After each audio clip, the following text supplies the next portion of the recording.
ఆనవాళ్లు లభించలేదు. అయితే ఈ దేవాలయంలో నిర్మాణాలు మొత్తం కూడా అటు భౌతిక శాస్త్రం ఇటు మ్యాథమెటిక్స్ అనుగుణంగా ఈ రెండు విధానాలను చొప్పించి నిర్మాణం చేశారని కొంతమంది భౌతిక శాస్త్ర పరిశోధకులు చెప్తున్నారు. నల్లగొండలోని పానగల్లు సమీపంలో ఉంది చారిత్రక ప్రాధాన్యత కలిగిన ఛాయా సోమేశ్వర ఆలయం. ఈ ప్రాంతాన్ని కుందూరు చోళులు, ఆ తర్వాత కాకతీయ సామంతరాజులు పరిపాలించారు. ఈ కాలంలోనే అనేక చారిత్రక కట్టడాల్ని నిర్మించారు. అందులో వారు చెక్కిన శిల్పాలు, నిర్మాణాలు ఇప్పటికీ చెక్కుచెదరలేదు. పానగల్లులో ఒక పెద్ద చెరువుతో పాటు 2 శివాలయాలు నిర్మించారు. అందులో ఒక దేవాలయం పేరు ఛాయా సోమేశ్వరాలయం. గర్భగుడిలో నిశ్చలంగా నీడ పడుతుండటంతో దీనికి ఆ పేరు వచ్చింది. 11వ శతాబ్దంలో నిర్మించిన ఈ దేవాలయం పరిశోధకులకు ఒక ప్రయోగశాలగా మారింది. దేశంలో త్రికూట ఆలయాలు 3 ఉన్నాయని పరిశోధకులు చెప్తున్నారు. అటువంటిదే నల్లగొండలోని ఛాయా సోమేశ్వరాలయం. ఈ దేవాలయంలో 3 గర్భగుళ్లున్నాయి. ఒక దానిలో శివలింగం, మరొక దానిలో బ్రహ్మ, మరొక దానిలో శివలింగం ఉన్నాయి. ఈ 3 గర్భగుడిల్లో ప్రధాన గర్భగుడిలో శివలింగంపై పడే నీడ చారిత్రకారుల పరిశోధనలకు కీలకంగా మారింది. 3 గర్భగుడుల్లో పడమర ఉన్న గర్భగుడిలో పడే నీడ ఎక్కడ్నుంచి పడుతోంది అనేది ప్రశ్నార్థకంగా మారింది. ఆ గర్భగుడిలో శివలింగంపై పడే నీడ కదలకుండా నిశ్చలంగా ఉంటుంది. అలాగే మరో గర్భగుడిలో నిల్చుంటే 2 నీడలు, అలాగే బ్రహ్మగుడిలో ఎదురుగా మనం నిల్చుంటే అక్కడ 3 నీడలు ఉంటాయి. ప్రధాన గర్భగుడిలో నీడ ఎక్కడ్నుంచి పడుతోందో పరిశోధకులకు కూడా అంతుచిక్కటం లేదు.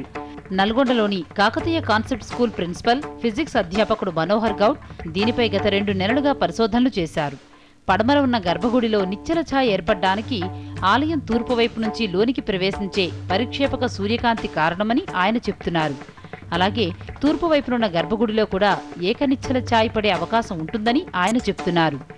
ఆలయం తూర్పు వైపు నుంచి 2 ఓపెనింగ్స్ ద్వారా సూర్యుని కాంతి పరిక్షేపణం చెంది గర్భగుడి ముందున్నటువంటి కీలకమైన 4 స్తంభాల మీద పడి ఆ 4 నీడలనే కలిపి ఒకే నీడలాగా గర్భగుడి వెనుక ఉన్నటువంటి గోడ మీద శివలింగం మీదుగా ఏకఛాయలాగా పడుతుంది.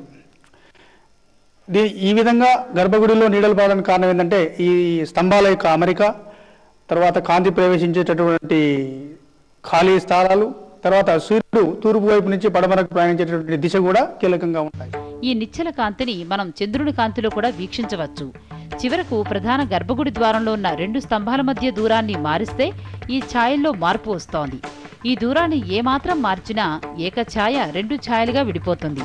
ఇలాంటి ప్రమాదం జరగకుండా అప్పటి శిల్పి ఆలయాన్ని గుట్ట ప్రాంతం మీద పటిష్టంగా నిర్మించారని, ఇలాంటి నిర్మాణం భారతదేశంలో ఎక్కడా లేదని మనోహర్ అంటున్నారు. భౌతిక శాస్త్రం సంబంధించిన కాంతి ధర్మాలను ఉపయోగించి దాదాపు 800 సంవత్సరాల క్రితం ఎంతో శాస్త్రీయ అవగాహనను మన భారతీయులు పొందారనేటటువంటి వాస్తవాన్ని మనం ఈ ఆలయం ద్వారా మనం తెలుసుకోవచ్చు. ఈ ఆలయ ప్రత్యేకత ఏంటంటే భారతదేశంలో ఇలాంటి ప్రత్యేకత గల శివాలయం ఎక్కడా లేదు. ఈ ఆలయంపై ఎంతో మంది పరిశోధనలు చేశారు. మ్యాథమెటిక్స్, ఫిజిక్స్ ఆధారంగానే ఈ ఆలయ నిర్మాణం చేశారని తెలుస్తోంది. ఆనాటి శిల్పకారుల ప్రతిభా పాఠవాలకు ఈ ఆలయం మచ్చుతునక. 800 ఏళ్ల క్రితం నాడు భారతదేశంలో సైన్స్, మ్యాథమెటిక్స్ ఎంత ఆధునికతను సంతరించుకుందో నిరూపిస్తుంది ఈ ఛాయా సోమేశ్వరాలయం. అటు ఆధ్యాత్మికతను, ఇటు సైన్స్ను మిళితం చేసి నిర్మించిన ఈ దేవాలయంలోని గర్భగుడుల్లో నీడలు నిశ్చలంగా ఉండటమే దీని ప్రత్యేకత. అటువంటి ఆధునిక టెక్నాలజీతో నిర్మించిన ఈ దేవాలయం నేడు నిర్లక్ష్యానికి గురి కాబడుతుంది. నిర్లక్ష్యానికి గురిపడి దెబ్బతిన్న ఈ దేవాలయాన్ని రక్షించుకోవాల్సిన బాధ్యత మనందరిపైన ఉంది.